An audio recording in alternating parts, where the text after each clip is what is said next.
Good morning, grade 5s. I hope you're ready for another lesson. I'm missing you very much, and I hope that you're missing me too. I hope you're enjoying these lessons and that you like the pictures and everything that we're doing. So let's get started with another one today. For today, we're going to do language, and for the second part of the video, which you should be doing tomorrow, is going to be going over interviews, and I've got some nice activities. As we go through the work, there are some slides I want you to take down and some slides I don't. So listen carefully and make sure you get down everything I want you to, and don't do extra work by taking down the things I've told you not to. Alright, so get your workbook, pen and a pencil, or if you don't have your workbook, a jotter, and let's get going. You'll also need your DBE book for this if you have it, please. Hey, let's get started. For our language section today, we're going through singular and plural. Now, a lot of you are really good at this. We've done this loads in class, so this will be quite easy for you to get through. So hopefully today is a relaxed lesson for you. Okay, so let's have a look. Singular means one and plural means more than one. So one butterfly, many butterflies. Okay, so we're looking at how we change words when we change them from having one into having many. And some of them change quite a bit, and some of them you just add a S. Like I said, one butterfly, many butterflies, but I can have a word that changes more. For example, one child, many children. So words have different ways of changing when I go from singular to plural. So let's have a look at a definition for each. A singular noun names one person, a place, or a thing. So for example, child, house, bag, bird. I'm only naming one. If I look at plural, I've got names of more than one person, place, or thing. So I've got many children, houses, bags, or birds. I want you to take this note down for me, please. So pause the video, take it down, and then we can move on. Okay, so like I said, some words change more than others when we change them from singular to plural. So I want to look at a few words. So I'm going to put a table up on the board. Don't worry, you're not going to take the whole thing down, okay? I'm going to tell you specifically what I want you to take down. But I just want you to have a look so that you can better understand and that you're able to do it correctly. So let's have a look. Here's your table. Right, I've got different rules there, and there's showing you an example of what it should look like if it's singular or plural. So let's go from top to bottom. Your general rule is you add a S. So my examples there, be, girl, and table. To make it plural, all I do is add an S. There's no apostrophe, there's no ES, it's just an S. So it's now bees, girls, and tables. If we look at the next one, it says nouns ending in S, X, Z, ch, sh, and SS. Okay, so if any word is ending with those letters, I'm not just adding an S, I'm now adding an ES. Alright, so you can have a look at those examples in your singular and plural. If you pause the video, you can go through them on your own. Next one, nouns ending with an F or an FE. You're going to change the ending to VES. So you take the F away or the FE away and you put a VES in its place. Let's have a look at those examples. It says shelf, wolf, and knife changes to shelves, wolves, and knives. You can hear that V sound that replaces the F. Let's have a look at the next one. Nouns ending in O. If there's a vowel and then an O, so for example, radio, video, I and E come before the O and they're vowels. So all I'm going to do is add an S. If the letter before the O is a consonant, I'm going to add an ES, okay? So I gave you an example there as well, potato, hero. Before O there is a T, and before the O in hero there is an R. Those are consonant, not vowels.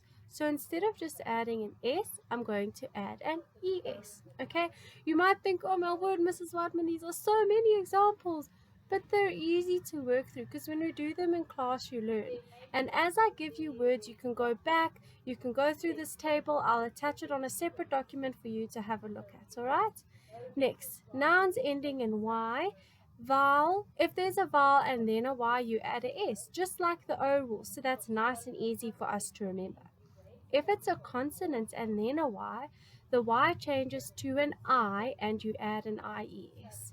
So what you're doing is you're taking away that Y and you're replacing it with an IES. Let's have a look at those examples. city and candy, because we've got a consonant and then a Y, not a vowel and then a Y. So it will change to cities. I've taken the Y away and I add IES. And candies. I take the Y away and I add IES. Okay, I don't want you to take the whole table down. I just want you to take down column 3, which says nouns ending with F or FE, and then column 5, where it says nouns ending in Y. Because in class, those are the ones you tend to get confused with. So you can rewrite this table, but only use column 3 and column 5. Okay, not all of them. So you're just going to have 2 labels going down. Again, you're only going to do nouns ending in F or FE and nouns ending in Y. Please take that information down. Pause the video, get it down, and then we can carry on. Okay, so we've just looked at words that follow a certain rule. If they end with a certain letter, they have an S or an ES, or we take certain letters away. We need to look at consonants and vowels. So we've just looked at that, and remember you had to take down the 2 columns. It was column 3 and column 5. So make sure you've taken that down. Now I want to look at more tricky words that don't really follow rules. And a lot of these we've done in class, and I've stood in front of you in class and I've said these and we've had a good laugh. So let's see if you remember. Okay, so let's have a look at the first one. Some words stay the same whether they are singular or plural. So one sheep, many sheep. I don't say many sheeps. That just sounds weird and doesn't make sense. One species, many species. Okay, so I don't have species. Okay, you should have learned the word species in NST. For example, you've got a certain species of fish. For example, goldfish. Okay, that would be a certain species of fish.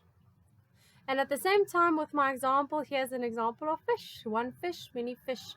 Remember, I've said to you in class many times, it's not fishes. I have one fish, I have 600 fish. It stays as fish. Okay, I want you to pause the video and take this note down. You can just make your heading tricky words. Take this note down, and then we're going to do one more together. So pause the video, and then we can carry on. Alright, let's look at our next bunch of tricky words. It says, some words change a lot when moving from singular to plural. So they don't follow a certain rule. They just change quite a bit. Sometimes the middle changes and not just the end in terms of adding an S. So let's see examples. I have 1 foot. I have 2 feet. So 1 foot, many feet. I changed the double O into a double E. There's no specific rule for that. We just know that that's how it works. Number 1. 1 goose, many geese. Okay, a goose is a big bird that flies in the sky. It looks a little bit like a duck, but it's called a goose. They tend to have longer necks. Then my next one, 1 mouse, many mice. Please don't say mouses. It's lots of mice. Okay, so those are just some tricky words that you can just have a look at. Maybe come up with some of your own and you can share them with me when we get back. Again, I want you to pause the video and take this note down, and then we can move on to our practice for today. Okay, to finish up today's lesson, we're going to do some practice. So let's have a look at what you need to do. It says, correct the sentences below by changing the underlined noun. Then write whether your new noun you have written down is a singular or plural.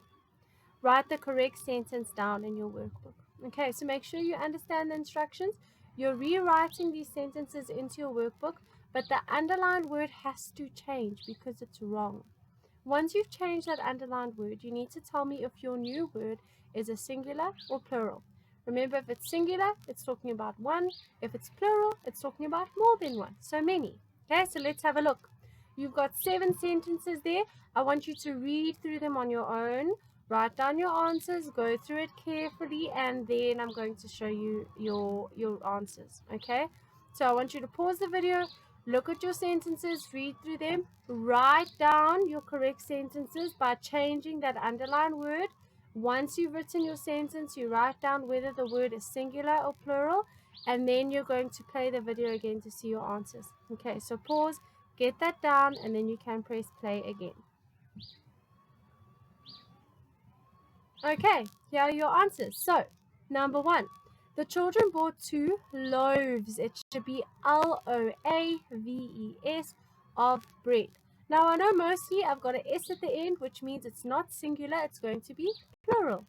Number two, my mom took a photo of my brother. So it goes from photos to photo, and we know it's singular.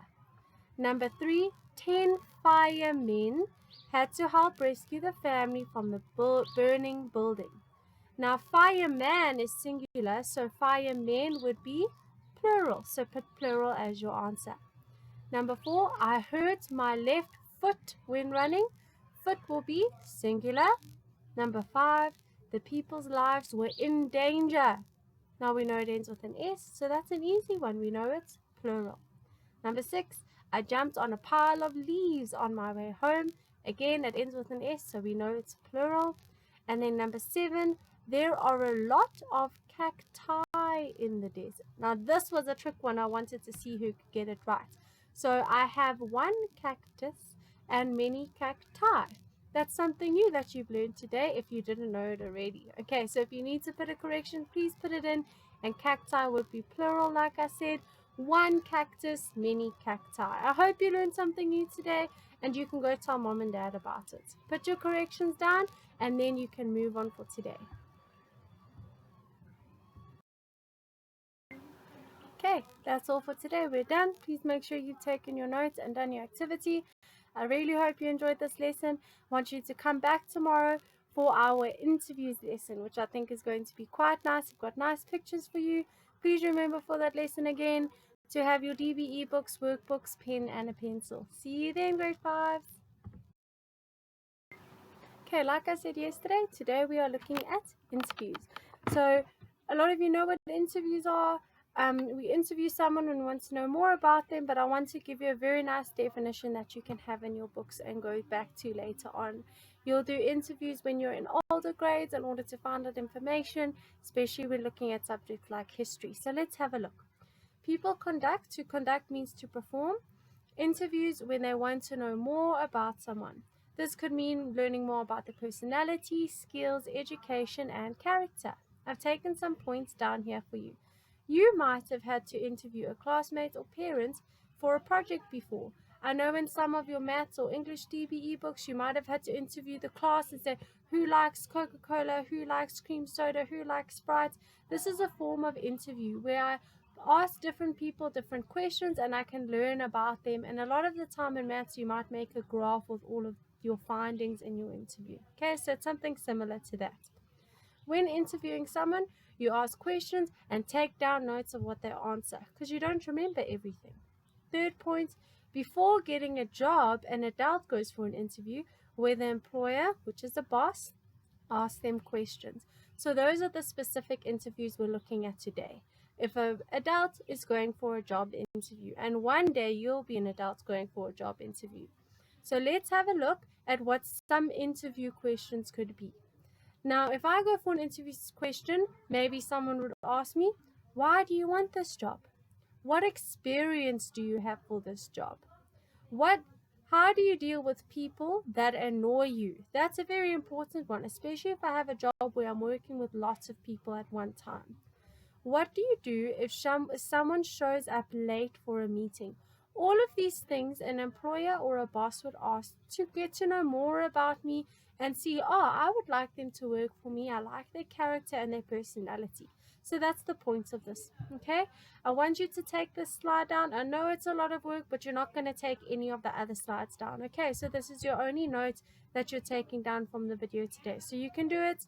Pause the video. You'll take your date down, your heading is interviews, and then you can take the work down using color if you like. All right. Okay, so I've got a nice activity for you. You're not going to take any of these notes down. You're just going to say an answer out loud or in your head, and then we're going to see if you're right, okay? So the heading, as you can see, is can you guess the career? Career is another way of just saying job or what a person's doing.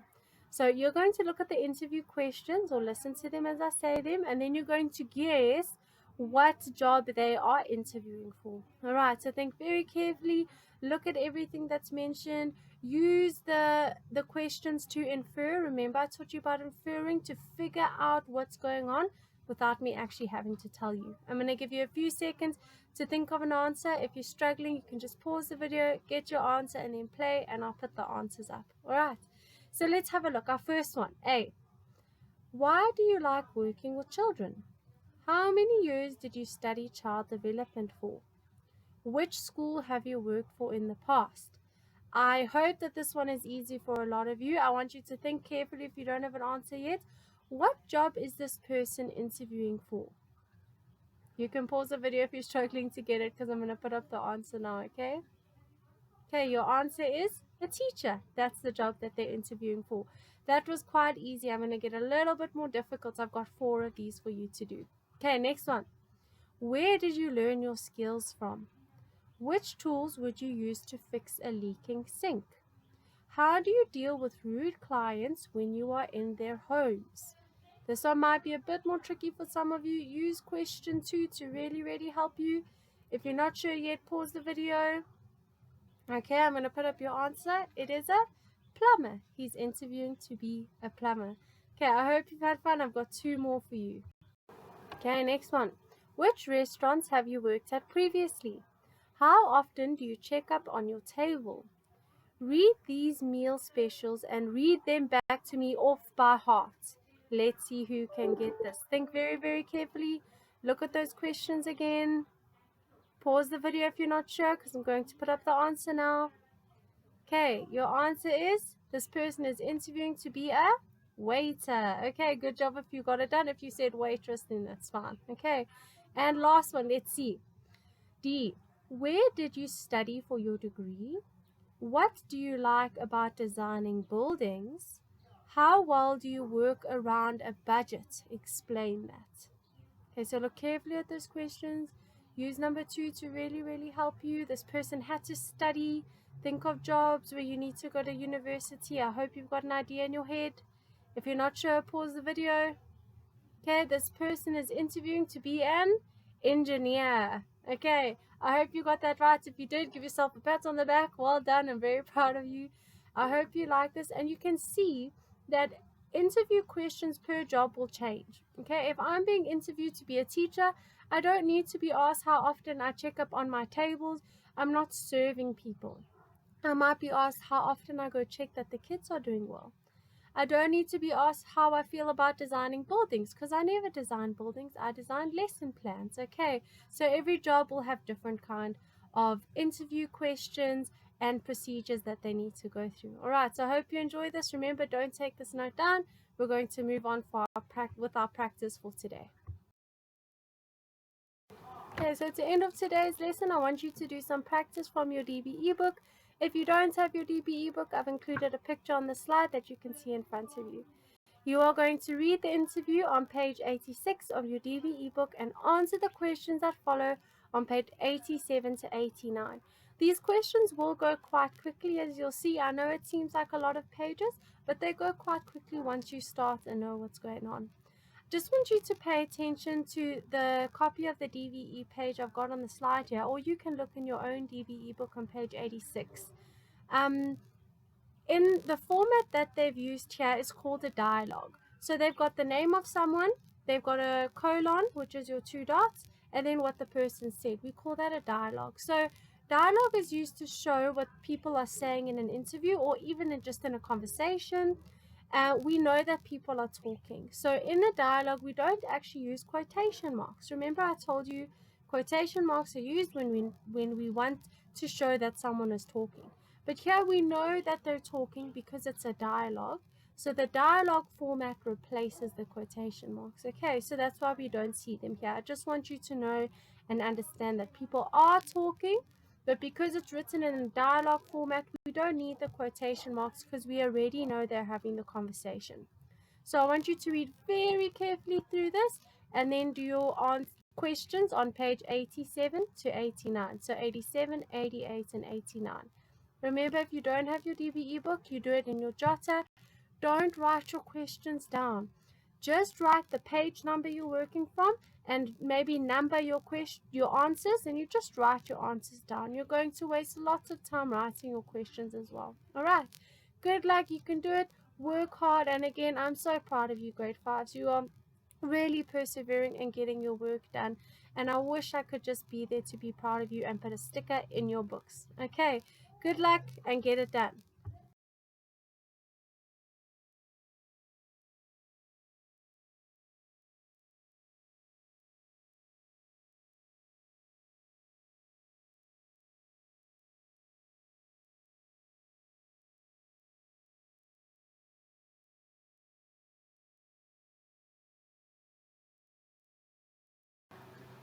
Okay, we are done for today. Well done. You have really persevered. I hope you managed to get all those DBE pages done. If not, you can always get them done tomorrow. Just make sure that you're really working through them carefully, okay? If you don't have your DBE book, please note that I have put every single page you need up there, and you can just write your answers in your jotter. You don't need to write down your questions as well, okay? Keep working hard. I will post another video soon, and I hope you're having fun and really learning and doing your best to work hard. Have a good day, grade fives, and we are very, very proud of you.